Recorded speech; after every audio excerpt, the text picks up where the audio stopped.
तो दोस्तों नमस्कार, क्या हाल है। स्वागत है आपका खबर एचपी में। तो आइए नजर डालते हैं हिमाचल की तमाम मुख्य बड़ी खबरों पर। अगर इससे पहले आप वीडियो को लाइक नहीं किए हैं तो लाइक कर दीजिए और चैनल में नए हैं तो चैनल को सब्सक्राइब कर लीजिए। अनुबंध अवधि की पेंशन देने के आदेश लागू। जब आखिरकार अनुबंध अवधि को पेंशन बेनिफिट के लिए गिने जाने का फैसला लागू करने के निर्देश जारी हो गए। मैं इस बारे में वित्त विभाग से कार्यालय आदेश जारी होने से पहले ही शिक्षा सचिव ने अपने विभाग में इस जजमेंट को लागू कर दिया है। बता दें कि शिक्षा सचिव की ओर से यह निर्देश प्रारंभिक शिक्षा विभाग के निदेशक को दिए गए। इनमें कहा गया है कि विभाग जगदीश चंद्र बनाम हिमाचल सरकार और श्यामलाल बनाम राकेश कंवर जैसे मामलों में आए फैसले का लागू करें और संबंधित कंप्लायंस हलफनामे के साथ कोर्ट में दायर करें। इन दोनों ही मामलों में शिक्षा सचिव पर कंटेम्प्ट पिटीशन चल रही है और हाईकोर्ट में सुनवाई बुधवार की 22 मई को हुई। इस सुनवाई से पहले सेक्रेटरी एजुकेशन की ओर से अब यह पत्र जारी किया गया है। मेरिट के आधार पर नजरअंदाज की गई थी महिला प्रार्थी। हाईकोर्ट ने कांस्टेबल पद पर नियुक्ति के दिए आदेश। हिमाचल प्रदेश हाईकोर्ट ने वर्ष 2021 में कांस्टेबल की भर्ती के दौरान मेरिट के आधार पर नजरअंदाज की गई महिला प्रार्थी को नियुक्ति देने के आदेश जारी किए हैं। बता दें कि हाईकोर्ट के न्यायाधीश न्यायमूर्ति संदीप शर्मा ने अपने निर्णय में यह स्पष्ट किया कि पुलिस विभाग ने प्रार्थी शिल्पा को खेल प्रमाण पत्र एवं भारत स्काउट एंड गाइड्स प्रमाण पत्र के लिए अंक 9 देकर उसके साथ अन्याय किया है। इन प्रमाण पत्रों के आधार पर उसे अतिरिक्त 4 अंक दिए जाने चाहिए थे। कोर्ट ने कहा जबकि उसने अपना सिपाही का प्रशिक्षण प्राप्त करने के बाद 3 वर्ष की नौकरी भी पूर्ण कर ली है। वह प्रार्थी की नियुक्ति अन्य कांस्टेबल की तरह वर्ष 2021 से ही मानी जाएगी, लेकिन उसे उस तारीख से वित्तीय लाभ नहीं दिए जाएंगे। वह उसकी सेवा पिछली तारीख से ही वरिष्ठता व नियमितीकरण के लिए गिनी जाएगी। हिमाचल की सियासत में कपिल शर्मा की एंट्री जानिए कैसे पहुंचे। हिमाचल प्रदेश की सबसे हॉट सीट मानी जा रही मंडी संसदीय सीट को लेकर भारतीय जनता पार्टी प्रत्याशी व फिल्म अभिनेत्री कंगना रनौत और कांग्रेस उम्मीदवार विक्रमादित्य सिंह की जुबानी जंग थमने का नाम नहीं ले रही है। वे दोनोंने एक दूसरे के व्यक्तिगत जीवन पर टिप्पणियां करने से भी गुरेज नहीं कर रहे हैं। मैं बुधवार को राज्य के मंत्री विक्रमादित्य सिंह ने कंगना रनौत की तुलना एक कॉमेडियन से कर दी। उन्होंने कहा है कि कंगना जिस प्रकार की बयानबाजी कर रही है उससे ऐसा प्रतीत हो रहा है कि कहीं कंगना बॉलीवुड के मशहूर कॉमेडियन कपिल शर्मा की भी छुट्टी न कर दी। दोपहर 1 बजे नहीं 12 बजे हो छुट्टी। स्कूलों की टाइमिंग को लेकर छिड़ी बहस। जब प्रदेश में कड़क धूप के चलते स्कूलों की टाइमिंग में आवश्यक बदलाव किया गया, लेकिन इस बदलाव को लेकर अब तरह तरह की बहस छिड़ गई है। बता दें कि दरअसल समर क्लोजिंग स्कूलों में इन दिनों भारी गर्मी पड़ रही है। वह बीते सोमवार को ही शिक्षा सचिव और उच्च शिक्षा निदेशालय की तरफ से भारी गर्मी के चलते जिन स्कूलों में बच्चों की दिक्कत आ रही थी वहां पर स्कूल टाइमिंग में चेंज करने के निर्देश जारी किए थे। मैं इसमें कहा गया था कि डीसी और एसडीएम की कमेटी अपने स्तर पर यह फैसला ले सकती है कि स्कूलों की टाइमिंग कब कहां किस तरह की होगी। इसके बाद लगभग सभी समर क्लोजिंग स्कूलों ने सुबह 7:30 बजे से 1 बजे तो कहीं 2 बजे तक स्कूलों की टाइमिंग में बदलाव किया, लेकिन इसके अगले दिन ही सोशल मीडिया पर यह बातें अब सामने आ रही है कि प्रशासन की ओर से स्कूल की टाइमिंग में जो बदलाव किया है वो भी बच्चों के लिए सही नहीं है। अब 1 से 2 बजे के बीच बच्चों की छुट्टी होगी तो उस समय गर्मी ज्यादा होती है, इस कारण बच्चे लू की चपेट में आ सकते हैं। ऐसे में अलग अलग मंचों पर प्रशासन से मांग की जा रही है कि इस टाइमिंग में भी बदलाव किया जाए। बच्चों को लू और गर्मी से बचाने के लिए सुबह 7:30 बजे से दोपहर 12 बजे तक की स्कूल टाइमिंग हो। इस बारे में उच्च शिक्षा विभाग में फिलहाल कोई फैसला नहीं लिया है, लेकिन प्रशासन के द्वारा अपने फैसले को रिव्यू करने की मांग की जा रही है। बीड़ी सिगरेट हुक्के के धुएं से बनेगी जैविक खाद, स्पेशल लैब में परीक्षण। जब बद्दी स्थित कंपनी बंकरमैन ने एक ऐसी स्वदेशी तकनीक विकसित की है जिसके द्वारा सिगरेट, सिगार, बीड़ी व हुक्के आदि से निकले हुए धुएं को आसानी से बंकरमैन के फिल्टर में शोषित करके उनको जैविक खाद में बदल दिया जाता है। वह कंपनी ने यह संयंत्र देश के कुछ 5 स्टार होटलों और हवाई अड्डों में बने धूम्रपान कक्षों से प्राप्त हुई खास मांग को ध्यान में रखते हुए बनाए हैं। बता दें कि धूम्रपान कक्षों में सिगरेट आदि के धुएं से अक्सर carbon dioxide, carbon monoxide, formaldehyde, nitrogen dioxide, benzene, PM2.5, PM10 आदि नुकसानदायक गैसें व पदार्थ निकलते हैं जो एक्टिव स्मोकर्स की सेहत के लिए तो नुकसानदायक होते ही हैं, लेकिन उसके साथ साथ ये वातावरण को भी प्रदूषित करते हैं, जिसका प्रतिकूल असर बाकी लोगों की सेहत पर भी पड़ता है। बंकरमैन के chairman major general doctor Shripal ने अपने इन संयंत्रों का परीक्षण हाल ही में अपने फैक्ट्री में बनी स्पेशल लेबोरेटरी में किया है। सीमेंट कंपनी से जमीन घर वापस लेने का ऐलान। सोलन जिला के बाघा भलक में सीमेंट उद्योग द्वारा अधिकृत भूमि व मकान के कब्जे वापस लेने का क्षेत्रवासियों ने ऐलान कर दिया है। इस आशय के पत्र लोगों ने मुख्यमंत्री, मुख्य सचिव व उपायुक्त सोलन को लिखे हैं। ग्रामीणों का कहना है कि समय रहते उनके प्राकृतिक स्रोत, रास्तों व अन्य जगहों को बहाल नहीं किया गया तो वह अपने कब्जे वापस लेने के लिए आंदोलन शुरू कर देंगे। वहीं मुख्यमंत्री को भेजे गए पत्र में ग्रामवासियों ने आरोप लगाया है कि हमारी जमीनों व घरों का सीमेंट कंपनियों द्वारा गैर कानूनी तरीके से सरकार व कंपनी द्वारा द्वारा नियम for land acquisition company act की सरेआम उल्लंघन कर अधिग्रहण किया गया। मैं कंपनी द्वारा डंपिंग करके पर्यावरण को भारी नुकसान पहुंचाया जा रहा है।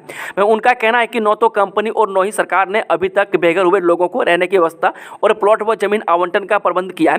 मैं इसके अतिरिक्त जमीनों व घरों को पूरा मुआवजा भी कंपनी ने अभी तक नहीं दिया है। मैं कंपनी द्वारा पर्यावरण का विनाश करते हुए पानी के सभी स्रोतों, सड़कों, रास्तों, रिचुअल पॉन्ड, नरसिंह मंदिर भलक व बस स्टैंड भलक आदि जगहों को पूरी तरह से बहाल नहीं किया है। टेंडर के साथ खुला भर्ती और पदोन्नति का रास्ता। आदर्श आचार संहिता के बीच निर्वाचन विभाग ने 61 बड़े फैसले लिए हैं। आचार संहिता के बीच फंसी पदोन्नति, भर्ती, टेंडर प्रक्रिया का रास्ता साफ हो गया है। निर्वाचन विभाग के पास 77 मामले पहुंचे थे। इनकी जांच के बाद 7 मामलों को लंबित रखा गया, जबकि अन्य को स्पष्टीकरण के लिए संबंधित विभागों को भेजा गया। पूरी तरह से सही पाए जाने के बाद 61 प्रस्तावों को केंद्रीय चुनाव आयोग की मंजूरी को भेजा गया और इनकी मंजूरी आ गई है। जिन बड़े फैसलों पर केंद्रीय चुनाव आयोग यानी कि ECI की मुहर लगी है, उनमें वर्ष 2024-25 के लिए दुर्गम इलाकों में खाद्यान्न और अन्य आवश्यक वस्तुओं के परिवहन के लिए टेंडर आमंत्रित करने की भी अनुमति, भारतीय खाद्यान्न निगम के गोदामों से हिमाचल प्रदेश राज्य नागरिक आपूर्ति थोक गोदामों और आगे उचित मूल्यों की दुकानों तक खाद्यान्न और अन्य वस्तुओं के परिवहन के लिए खुली निविदाएं आमंत्रित करने की भी अनुमति, कृषि करण और सूक्ष्म पोषक तत्वों से संबंधित प्रमुख निविदाएं, कृषि विभाग द्वारा बीजों की खरीद, उच्च न्यायालय के लिए स्टेशनरी आइटम, UD विभाग के लिए बायोमेट्रिक मशीनों की खरीद, परिवहन विभाग में टायर, ट्यूब और फ्लैप, दोहरी सिंचाई विभाग में डेस्क, सामान्य उद्योग निगम के लिए ENA और नगर निगम सीमा के भीतर भी रास्तों पर रीसरफेसिंग और टायरिंग कार्यों की अनुमति दे दी गई है। कंगना के खिलाफ चुनाव आयोग में शिकायत, विक्रमादित्य सिंह ने भेजा मानहानि का नोटिस। कांग्रेस ने मंडी संसदीय सीट से पार्टी प्रत्याशी विक्रमादित्य सिंह और उनके परिवार पर व्यक्तिगत टिप्पणियां करने पर चुनाव आयोग से इसी सीट से भाजपा प्रत्याशी कंगना रनौत की शिकायत की है। वहीं विक्रमादित्य ने कंगना को मानहानि नोटिस भी भेजा है। वहीं बुधवार को पार्टी के लीगल सेल ने चुनाव आयोग को दी शिकायत में कहा कि विक्रमादित्य की छवि धूमिल करने के लिए कंगना सार्वजनिक मंच से अपमानजनक भाषा इस्तेमाल कर रही है। वहीं कांग्रेस के लीगल सेल ने आयोग से भाजपा के दोनों नेताओं के खिलाफ नियमानुसार कार्रवाई करने की मांग की है। CU में भिड़े 2 प्रोफेसर, 1 घायल, पुलिस में मामला दर्ज। केंद्रीय विश्वविद्यालय के 2 प्रोफेसरों के बीच किसी बात को लेकर मारपीट हो गई। वह मारपीट में प्रोफेसर घायल हो गया। वह प्रोफेसर के बाजू पर चोटें आई हैं। वह इसको लेकर पीड़ित प्रोफेसर ने थाना धर्मशाला में शिकायत दर्ज करवाई है। वह पुलिस की ओर से घायल प्रोफेसर का मेडिकल करवाया जा रहा है। वह जानकारी के मुताबिक केंद्रीय विश्वविद्यालय धर्मशाला में किसी छात्र की शिकायत पर जाँच के लिए कमेटी ने प्रोफेसर को बुलाया था। जब वह वहाँ पहुँचा तो दूसरे प्रोफेसर ने फोन छीनने की कोशिश की और गला पकड़ लिया। मैं आरोप है कि तेजधार हथियार से उस पर हमला कर दिया, जिस वजह से प्रोफेसर की बाजू से खून निकल आया और घायल हो गए। इसको लेकर पीड़ित प्रोफेसर ने धर्मशाला थाने में इसकी शिकायत दर्ज करवाई है। राहुल गांधी 26 मई को नाहन और ऊना में करेंगे चुनावी जनसभाएं, प्रियंका का कार्यक्रम भी तय। जी कांग्रेस के पूर्व राष्ट्रीय अध्यक्ष राहुल गांधी 26 मई को हिमाचल प्रदेश आएंगे। राहुल गांधी की शिमला संसदीय सीट के तहत नाहन और हमीरपुर संसदीय सीट के तहत ऊना में चुनावी जनसभाएं होंगी। राहुल गांधी के कार्यालय से प्रदेश कांग्रेस कमेटी को इसकी सूचना दे दी गई है। पार्टी की राष्ट्रीय महासचिव प्रियंका गांधी का 27 से 29 मई तक राजधानी शिमला में प्रवास करने का कार्यक्रम भी तय हो गया। शिमला से सटे छराबड़ा में प्रियंका का घर है। पार्टी सूत्रों के अनुसार प्रियंका 3 दिन तक अपने घर में ही रुककर चारों संसदीय क्षेत्रों में जाकर चुनावी रैलियां करेंगी। 2022 में विधानसभा चुनाव के दौरान भी प्रियंका गांधी ने चुनाव प्रचार के लिए शिमला स्थित अपने घर को ही बेस कैंप बनाया था। हिमाचल प्रदेश में कांग्रेस के चुनाव प्रचार को धार देने के लिए पार्टी के प्रदेश प्रभारी राजीव शुक्ल वीरवार सुबह शिमला पहुंचेंगे। शुक्ल 30 मई तक शिमला में रहकर चुनावी रणनीति बनाएंगे। प्रशांत भूषण बोले, चुनावी बॉन्ड लोकतंत्र के इतिहास में सबसे बड़ा घोटाला। चुनावी बॉन्ड को सुप्रीम कोर्ट ने गैर कानूनी घोषित किया है। सत्ताधारी दलों की ओर से चंदा दो धंधा लो की प्रथा को चलाया जा रहा है। भारतीय लोकतंत्र के इतिहास में यह सबसे बड़ा घोटाला है। यह बात विश्वकर्मा भवन मंडी में स्वराज अभियान, संयुक्त किसान मोर्चा, भारत जोड़ो अभियान एवं लोकतांत्रिक राष्ट्र निर्माण अभियान के सौजन्य से एक बैठक में सुप्रीम कोर्ट के वरिष्ठ अधिवक्ता प्रशांत भूषण ने कही। उन्होंने कहा कि कंपनियों ने लाखों करोड़ों की परियोजनाओं को हासिल करने के लिए सत्ताधारी राजनीतिक दलों को रिश्वत देने के लिए चुनावी बॉन्ड को इस्तेमाल किया है। जयराम ठाकुर बोले, मिल रही इस तरह की जानकारी मंडी से शिफ्ट हो रही प्रियंका गांधी की रैली। जी हां, प्रधानमंत्री की लोकप्रियता देखकर कांग्रेस मंडी से प्रियंका गांधी की रैली को शिफ्ट करने की तैयारी में है। यह तंज पूर्व सीएम नेता प्रतिपक्ष जयराम ठाकुर ने प्रधानमंत्री नरेंद्र मोदी के हिमाचल दौरे को लेकर विक्रमादित्य सिंह के द्वारा की गई टिप्पणी पर कसा है। जयराम ठाकुर ने कहा कि कांग्रेस प्रत्याशी विक्रमादित्य सिंह भाजपा नेताओं को छोड़ अपने नेताओं की चिंता करनी चाहिए। छोटी काशी मंडी में 24 में प्रधानमंत्री को नरेंद्र मोदी की ऐतिहासिक विशाल रैली होने वाली है। एक देश एक चुनाव नहीं, एक देश एक नेता चुनने वाली पार्टी है भाजपा। जो इंडिया गठबंधन के नेताओं ने कहा कि भाजपा एक देश एक चुनाव नहीं, एक देश एक नेता चुनने वाली पार्टी है। कांग्रेस के राष्ट्रीय प्रवक्ता कुलदीप राठौर, शिक्षा मंत्री रोहित ठाकुर और माकपा नेता राकेश सिंघा ने संयुक्त प्रेस वार्ता कर कहा कि भाजपा का डीएनए जनता और हिमाचल विरोधी है। भाजपा चुनी हुई राज्य सरकारों को गिराकर लोकतंत्र की हत्या कर रही है। नेताओं ने 5 चरणों के चुनाव में इंडिया गठबंधन के बहुमत का आंकड़ा पार करने का दावा भी किया है। कुलदीप राठौर ने कहा कि जो लोग देश के धर्मनिरपेक्ष स्वरूप को बचाना चाहते हैं वे सभी इंडिया गठबंधन के साथ एकत्र हुए हैं। पीएम मोदी के चेहरे पर हताशा दिखाई दे रही है। मोदी ने 2014 में बड़े बड़े वादे किए थे, लेकिन आज उनके वादों का क्या हुआ उसका वे जिक्र भी नहीं करते। वे महंगाई भ्रष्टाचार पर भी पीएम मोदी बात नहीं करते हैं। वह देश की आज़ादी के बाद अब तक का सबसे बड़ा भ्रष्टाचार इलेक्ट्रोल बॉन्ड का नाम पर किया गया। वह देश की संपत्ति को गिने चुने लोगों के हाथों में बेच दिया।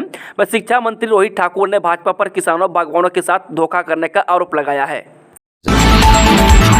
अनुराग ठाकुर ने केजरीवाल पर साधा निशाना, बोले सबूत आपके खिलाफ है तो फिर से जेल जाना पड़ेगा। जब 2015 में 174 करोड़ के बजट के साथ मोदी सरकार ने मेडिकल कॉलेज को हमीरपुर के लिए स्वीकृत किया। मैं मुख्यमंत्री सुकू रिकॉर्ड चेक कर लें। मैं भाजपा ने इस प्रोजेक्ट का शिलान्यास किया है और भाजपा ही उद्घाटन करेगी। मैं नादौन में चुनावी सभा को संबोधित करने के बाद पत्रकारों के सवाल के जवाब में केंद्रीय मंत्री अनुराग ठाकुर ने यह बात कही। उन्होंने कहा कि 2015 में मोदी सरकार में मेडिकल कॉलेज स्वीकृत करवाया गया। मैं 174 करोड़ रुपये का बजट देकर भाजपा सरकार ने इस प्रोजेक्ट को शुरू करवाया। मैं भाजपा ने इस मेडिकल कॉलेज का निर्माण किया और हम ही इसका उद्घाटन भी करेंगे। वहीं जोसलपड़ में मेडिकल कॉलेज के लिए जमीन भी भाजपा सरकार ने प्रदेश में उपलब्ध करवाई है। 2015 में केंद्र से स्वीकृति के बावजूद 2.5 साल तक तत्कालीन प्रदेश कांग्रेस सरकार ने इस प्रोजेक्ट को लटकाए रखा। जमीन तक कांग्रेस सरकार ने जमीन मुहैया नहीं करवाई। 37 किलो चरस के मामले का मास्टरमाइंड दिल्ली से पकड़ा, सोलन पुलिस ने की कार्रवाई। सोलन पुलिस ने 37 किलो चरस मामले के मास्टरमाइंड को दिल्ली से गिरफ्तार किया है। मैं आरोपी अंडरग्राउंड चल रहा था। मैं आरोपी अर्की क्षेत्र में किराए के मकान में रहकर किराने की दुकान चला रहा था। मैं पुलिस के मुताबिक वह 15 वर्षों से नशा तस्करी में संलिप्त था। मैं प्रारंभिक जांच में पुलिस ने पाया कि आरोपी के बैंक खाते से 1 साल में करीब 70 लाख रुपए का लेन देन हुआ है। वह बहरहाल पुलिस जाँच जारी है। मैं कई और खुलासे होने की संभावना है। मैं आरोपी की पहचान मिंटू उर्फ बिट्टू निवासी गांव कोहिला डाकघर कमान तहसील आनी जिला कुल्लू के तौर पर हुई है। मिंटू पहले गिरफ्तार आरोपी झाबे राम का सगा भाई है। सीएम सुक्खू बोले बड़सर में पकड़े बिकाऊ विधायकों के 55 लाख। मुख्यमंत्री सुक्खू ने भोरंज में नुक्कड़ सभा में कहा कि बड़सर में सोमवार को पकड़े गए 55 लाख रुपए बिकाऊ विधायकों के हैं। कांग्रेस सरकार ने हर क्षेत्र में नाकाबंदी करवाई हुई है। भाजपा की ओर से बिकाऊ विधायकों को दिए गए करोड़ों रुपये को इसी तरह जब्त किया जाएगा। भ्रष्टाचार के पैसे को पकड़कर रहेंगे। मुझे पूरा विश्वास है कि जनबल जीतेगा, धनबल हारेगा। लोकतंत्र को जनता ही जीवंत रख सकती है। मुख्यमंत्री ने कहा कि अनुराग ठाकुर बताएं 4 बार सांसद रहते कौन से प्रोजेक्ट हिमाचल प्रदेश के लिए लाए। अनुराग अब जनता को ठगना छोड़कर कामों का हिसाब देना शुरू करें। वह सांसद रहते वो अपने पिता व पूर्व मुख्यमंत्री प्रेम कुमार धूमल के शिलान्यास वाले हमीरपुर बस अड्डे का निर्माण कार्य तक नहीं करवा पाए। वह केंद्र से भी पैसा ला सकते थे। मैंने मुख्यमंत्री बनने के बाद हमीरपुर बस अड्डे के लिए 50 करोड़ रुपये दिए। बस स्टैंड का निर्माण कार्य शुरू हो चुका है और 1 वर्ष में काम पूरा करने के निर्देश दिए हैं। मैं भोरंज का बस स्टैंड हमने दिया। आप हमीरपुर से 26 साल से भाजपा सांसद चुनकर भेज रहे हैं। इस बार कांग्रेस उम्मीदवार सतपाल रायजादा को जिताकर भेजें। साथ मिलकर हमीरपुर संसदीय क्षेत्र की सूरत बदल देंगे। सराहनीय कदम, जंगलों में आग लगाने वाले व्यक्ति की सूचना देने वाले को मिलेगा इतना इनाम। हिमाचल प्रदेश के जंगलों में इन दिनों आग ने न केवल लोगों की समस्या बढ़ा दी है बल्कि जीव जंतुओं के जीवन पर भी संकट आ गया है। ऐसे में प्रशासन ने एक सराहनीय पहल की है। वन उपमंडल बैजनाथ के तहत खाड़ानाल पंचायत के प्रधान रोहित जम्वाल ने घोषणा की है कि जो भी व्यक्ति जंगलों में आग लगाने वाले की सूचना देगा उसे इनाम दिया जाएगा। वन उपमंडल बैजनाथ के तहत खाड़ानाल पंचायत के प्रधान रोहित जम्वाल ने जंगलों में आग लगाने वाले की सूचना देने वाले व्यक्ति को 21,000 रुपये इनाम देने की घोषणा की है। उन्होंने कहा कि यह राशि वे व्यक्तिगत तौर पर अपनी ओर से सूचना देने वाले को देंगे। हिमाचल में इन टीचरों के लिए बने भर्ती और प्रमोशन से जुड़े नए नियम, मंत्रिमंडल की मोहर के बाद मिलेगा अंतिम रूप। हिमाचल प्रदेश में उन स्कूली शिक्षकों के लिए नई खबर है जो फिजिकल एजुकेशन सब्जेक्ट पढ़ाते हैं। दरअसल प्रदेश में शारीरिक शिक्षा अध्यापकों के लिए नई भर्ती एवं पदोन्नति से जुड़े नियम बना लिए गए। अब इन्हें प्रवक्ता शारीरिक शिक्षा से जाना जाएगा। वहीं नियमों के तहत लेक्चर शारीरिक शिक्षा यानी कि स्कूल न्यू के 486 पद सृजित करने की औपचारिकताएं पूरी कर ली गई है। मतदान कर्मियों के लिए 23 से शुरू होगी वोटिंग की प्रक्रिया। मतदाताओं की सुविधा के लिए राज्य में पहली बार अपनाई जाएगी यह प्रक्रिया। जब मतदान कर्मियों के लिए वीरवार यानी 23 मई से वोट डालने की प्रक्रिया शुरू होगी।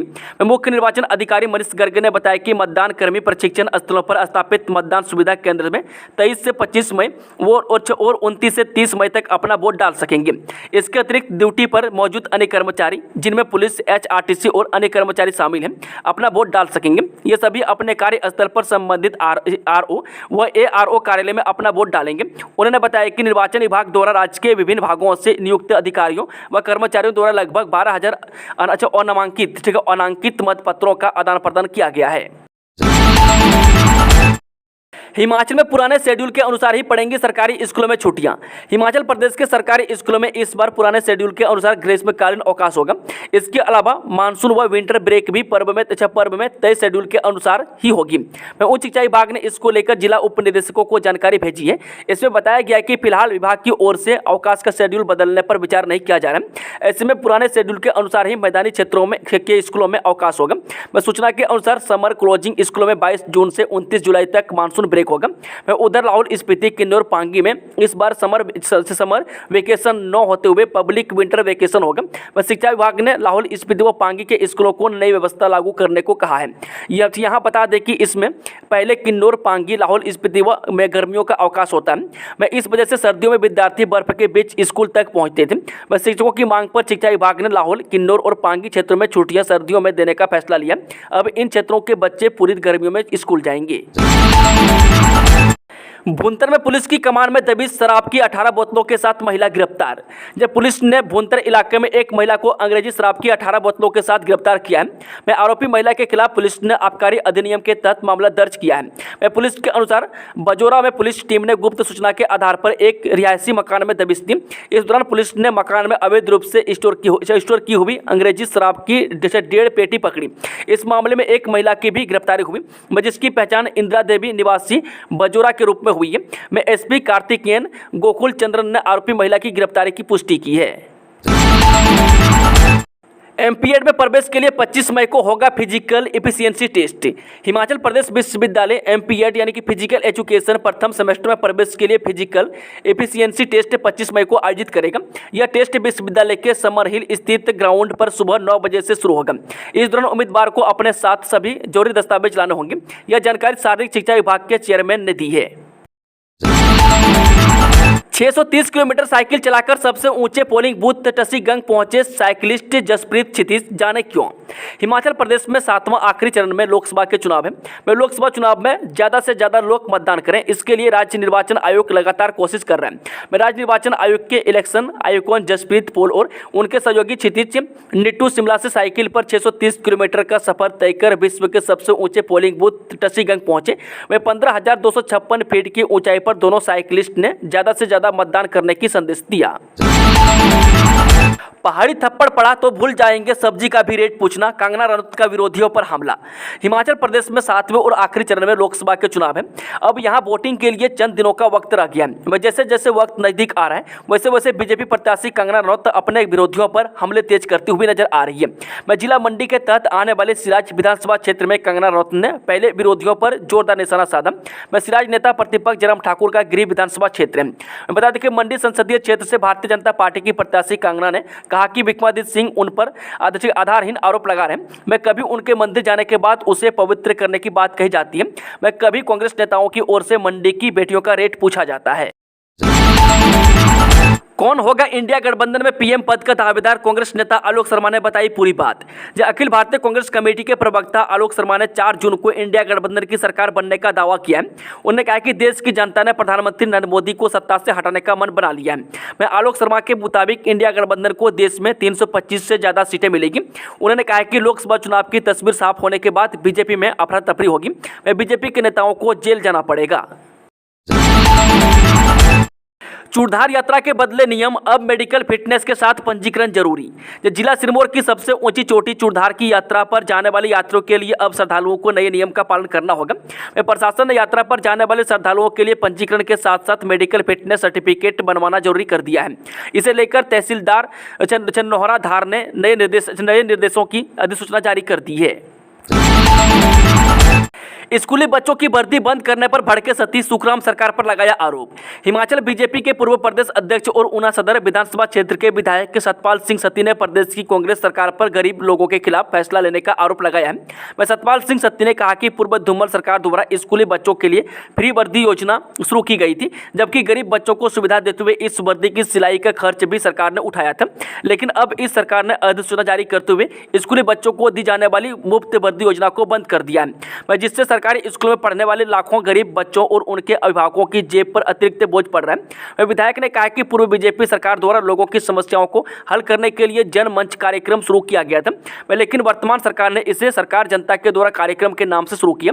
अब इस कार्यक्रम के खर्चे पूरे करने के लिए सरकार खंड विकास अधिकारियों के माध्यम से पंचायत को 10-10 हज़ार रुपये जमा करवाने के पत्र भेज रही है। उन्होंने कहा कि कोई भी सरकारी कार्यक्रम यदि शुरू होता है तो उसे पूरी तरह से सुचारू रूप से चलाना सरकार की दायित्व होता है, लेकिन सरकार इन सभी कामों के खर्चे पंचायत के सिर पर डाल रही है।